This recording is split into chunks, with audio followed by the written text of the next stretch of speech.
ఒక పని మీద బయలుదేరినప్పుడు, ఒక కార్యం మీద బయలుదేరినప్పుడు ఆ కార్యం పూర్తయిపోయేంత వరకు దాని మీద దృష్టి తప్ప ఏ ఇతరమైన ఆకర్షణీయమైన వస్తువుల వైపు దృష్టి సారించకుండా నిలబడగలిగిన వాడెవరో వాడే విజయాన్ని సాధించగలడు.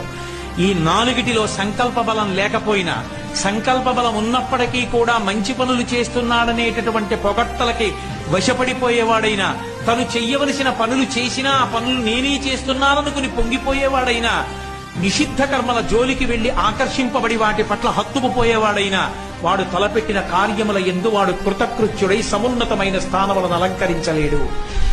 ఆఖరికి ఒక పిల్లవాడు గొప్పవాడు కావాలన్నా ఇదే నియమం, ఒక పరిపాలకుడు గొప్పవాడు కావాలంటే ఇదే నియమం, ఒక కవి గొప్పవాడు కావాలంటే అదే నియమం, ఒక చిత్రకారుడు మంచి బొమ్మ గీయాలంటే అదే నియమం. ఎవడు ఏ పనిలో కృతకృత్యుడు కావాలన్నా ఈ నాలుగే ఉండాలి. ధృతి, హృష్టి, మతి, దాక్ష్యం సకర్మసు